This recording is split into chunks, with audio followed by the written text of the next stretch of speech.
Bismillahirrahmanirrahim. Assalamualaikum warahmatullahi wabarakatuh. Alhamdulillahilladzi wa'adal muttaqina bijannati wa na'im wa tawa'adal zalimina bijahannama 'adzabin alim. Fama lahum min syafi'ina wala sadiqin hamim.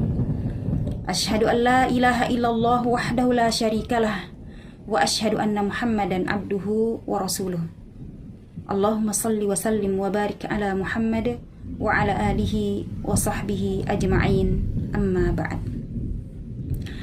Akhwati fillah rahimakumullah. Dalam Islam, menjaga hati yang bersih dari penyakit-penyakit hati adalah kunci untuk mendapatkan kebahagiaan yang hakiki. Salah satunya adalah bersih dari penyakit hasad. Rasulullah Shallallahu Alaihi Wasallam bersabda, "Iyyakum wal hasada, fa innal hasada ta'kulul hasanat kama ta'kulun narul hatab." Jauhilah kalian dari perasaan hasad. Jauhilah kalian sifat dengki, karena sesungguhnya hasad itu makan kebaikan-kebaikan sebagaimana api membakar kayu bakar. Hasad adalah berharap lenyapnya suatu kenikmatan yang dimiliki orang lain, atau berkeinginan agar orang lain tidak mendapatkan suatu kenikmatan. Apakah orang lain itu sudah mendapatkan kenikmatan tersebut, kemudian kita berharap kenikmatan itu hilang darinya, ataukah orang lain itu belum mendapatkan, tapi kita berharap supaya dia tidak mendapatkan kenikmatan itu. Itu semua termasuk dalam sifat hasad. Baik kenikmatan berupa duniawi maupun kenikmatan berupa ukhrawi, ya.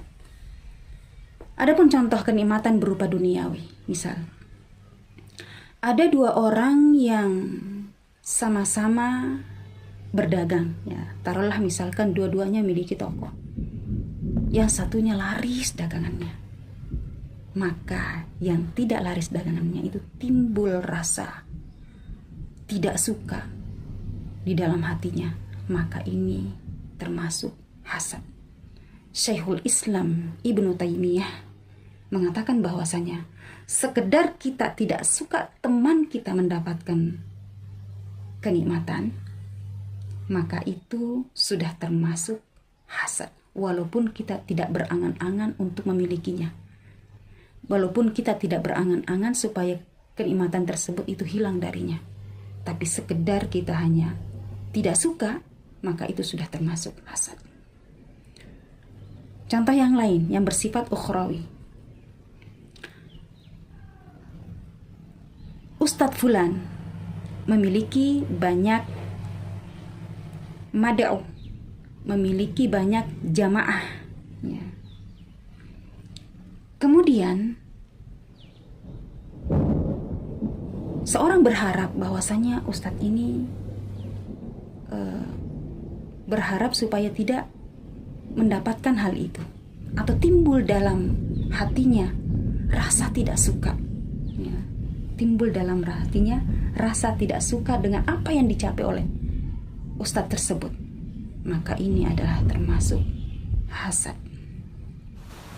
Akan tetapi bagi orang-orang yang mencari keridhaan, mencari kemuliaan yang ada di sisi Allah Subhanahu wa taala, maka dia tidak peduli.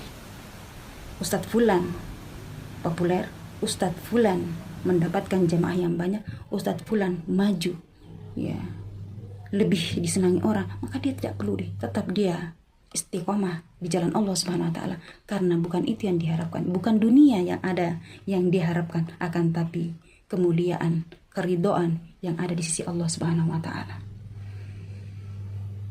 Kenapa ada hasad? Sekarang pertanyaannya, kenapa ada hasad? Ya. Para ulama, Ibnu Rajab mengatakan bahwasanya hasad itu adalah tabiat manusia. Maka manusia punya rasa tidak suka, punya rasa tidak ingin jika ada orang yang lebih unggul darinya. Ini tabiat manusia.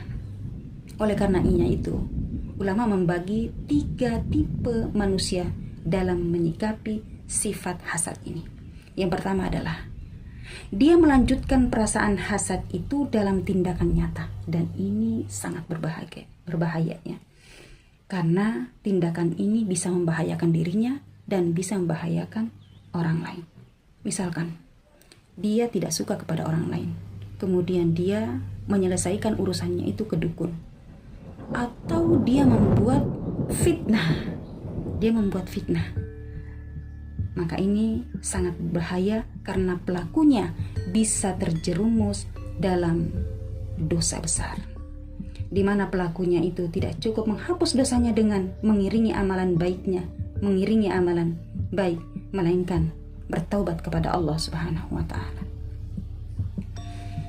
Kemudian yang kedua, dia memendam perasaan hasad itu dalam dirinya sendiri.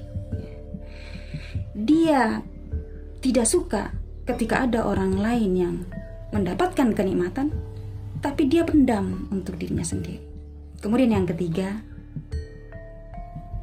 berusaha menghilangkan perasaan hasad itu dalam dirinya, dan inilah yang terbaik. Karena setiap manusia memiliki tabiat tersebut, maka hendaklah senantiasa berusaha untuk menghilangkan perasaan itu karena Allah Subhanahu wa Ta'ala. Keharaman hasad ditegaskan oleh Allah Subhanahu wa Ta'ala di dalam firman-Nya. Dalam surah An-Nisa ayat 3, Allah Subhanahu wa Ta'ala berfirman, "Wala tatamannu ma faddalallahu bihi ba'dukum 'ala ba'din." Janganlah kalian iri, janganlah kalian dengki terhadap karunia yang telah Allah Subhanahu wa Ta'ala lebihkan kepada sebagian kalian atas sebagian yang lain. Imam An-Nasafi rahimahullah berkata, kelebihan karunia itu merupakan bagian dari kebijaksanaan Allah Subhanahu wa Ta'ala, dan juga bagian dari takdir yang telah Allah Subhanahu wa Ta'ala tetapkan kepada hambanya. Mendapatkan kelapangan atau kesempitan rezeki itu adalah hak Allah Subhanahu wa Ta'ala. Maka hendaknya lah masing-masing hamba ridho terhadap ketetapan tersebut. Karena hasad merupakan bentuk ketidakrelaan seseorang, bentuk penentangan seseorang kepada Allah Subhanahu wa Ta'ala. Ummahatillah rahimakumullah. Manusia yang menghidupkan hasad di dalam dirinya, maka ia telah membantu musuhnya sendiri, yakni iblis laknatullahi alaihi. Bahkan hasad itu adalah dosa pertama yang terjadi di langit dan dosa pertama yang terjadi di muka bumi.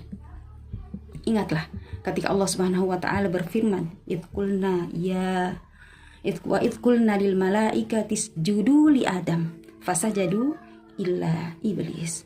Ketika Allah Subhanahu wa Ta'ala memerintahkan kepada para malaikat, bersujudlah kepada Adam, maka semua malaikat bersujud kecuali iblis.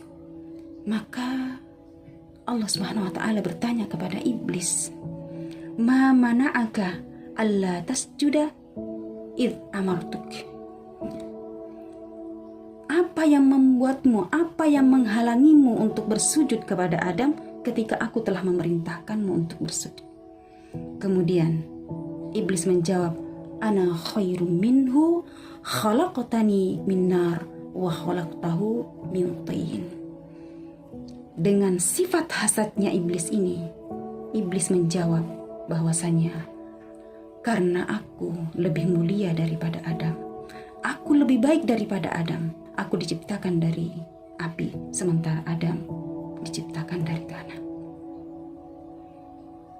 Inilah yang terjadi di langit.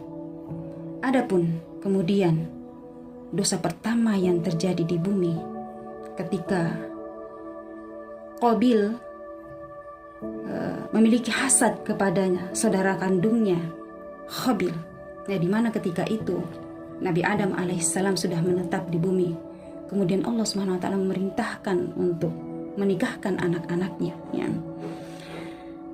Maka Qabil ini memiliki saudara kembar yang bernama Iklimah, dan Habil memiliki saudara kembar yang bernama Labuda.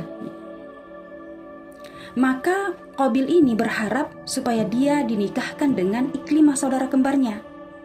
Ya. Dan Qabil berharap bahwa Qabil ini dinikahkan dengan saudara kembarnya sendiri. Akan tetapi Nabi Adam alaihissalam menolak hal itu, karena yang diperintahkan oleh Allah Subhanahu wa taala mereka dinikahkan dengan bukan saudara kembar. Akan tetapi Qabil menolak hal itu. Kenapa menolak? Karena saudara kembarnya lebih cantik daripada Labuda, ya. Saudara kembarnya lebih cantik daripada saudara kembarnya Qabil. Maka Nabi Adam alaihissalam memerintahkan keduanya untuk mempersembahkan, ya, untuk berkurban di hadapan Allah Subhanahu wa taala. Allah Subhanahu wa taala memerintahkan keduanya untuk berkurban. Ya. Maka dalam riwayat disebutkan bahwasanya Qabil ini memiliki lahan pertanian, ya. Sementara Qabil memiliki lahan peternakan, ya.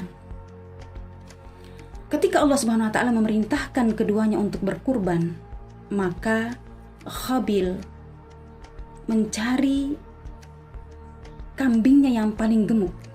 Kemudian itulah yang dikurbankan kepada Allah Subhanahu wa taala. Sementara Qabil, ya, karena dia memiliki hasad, bakhil, maka dari hasil pertaniannya dia mempersembahkan dari hasil pertaniannya itu yang kurang sempurna, yang kurang berkualitas, ya. Maka Allah Subhanahu wa taala menerima kurbannya Qabil, ya. Kemudian apa yang dikatakan oleh Qabil? Dengan didorong rasa hasad, ya, maka terjadilah pertumpahan darah, ya. Maka Qabil mengatakan, la aqtulannak, sungguh aku akan membunuhmu wahai Qabil, ya. Maka Qabil mengatakan bahwasanya innama yataqabbalullahu minal muttaqin, sesungguhnya yang diterima kurbannya di sisi Allah Subhanahu wa taala adalah kurbannya orang-orang yang bertakwa. Para ummahat yang dirahmati oleh Allah Subhanahu wa taala, oleh karena itu dengan didorong rasa hasad tadi, maka terjadilah pertumpahan darah pertama kali di muka bumi. Maka pada masa itu Qabil ketika membunuh saudara kandungnya bingung bagaimana cara menguburkannya, karena belum pernah terjadi pada masa itu, ya. Belum pernah terjadi pada masa itu. Maka Allah Subhanahu wa taala mengirimkan 2 burung gagak yang saling bertengkar, kemudian yang satu mati, kemudian yang satunya mengubur dengan mengais-ngais tanah. Para ummahat rahimakumullah, ini bahaya hasad. Maka dalam riwayat Rasulullah SAW mengatakan bahwasanya setiap pembunuhan yang terjadi di muka bumi ini, maka dosanya dipikul oleh Qabil, karena dialah yang pertama melakukan pembunuhan.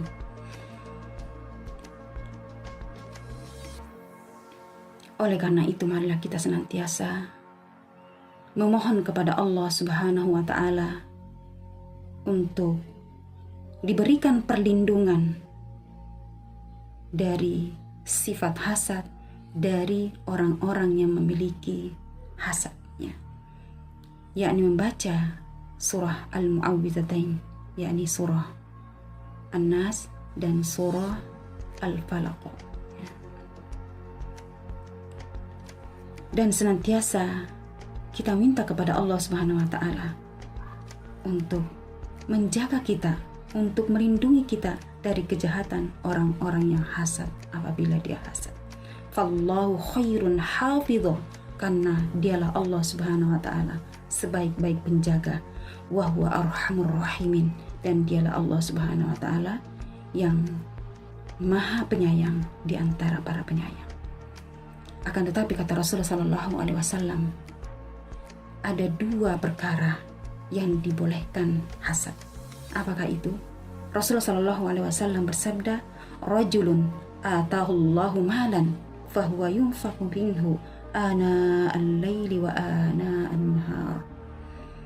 seorang yang diberikan harta oleh Allah Subhanahu wa taala, kemudian harta tersebut diinfakkan pada waktu siang maupun malam. Kemudian yang kedua, wa rajulun, dan seseorang atahullahul Quran, Allah Subhanahu wa taala berikan kepadanya Al-Quran, berikan kepadanya ilmu Al-Quran, fahuwa yaqumu bihi ana al-laili wa ana an-nahar. Dengan Al-Quran tersebut dia mengamalkan isinya siang maupun malam.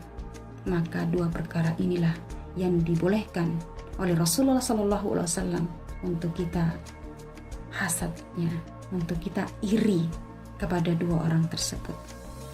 Para umat rahimakumullah, cukup sekian apa yang saya sampaikan pada hari ini. Mudah-mudahan bermanfaat, dan untuk pribadi saya sendiri senantiasalah berdoa kepada Allah Subhanahu wa taala untuk ditetapkan keistiqomahan, ditetapkan hati. Ya muqallibal qulub, tsabbit qalbi ala dinik, tsabbit qalbi ala ta'atik. Wabillahi taufiq wal hidayah. Wassalamualaikum warahmatullahi wabarakatuh.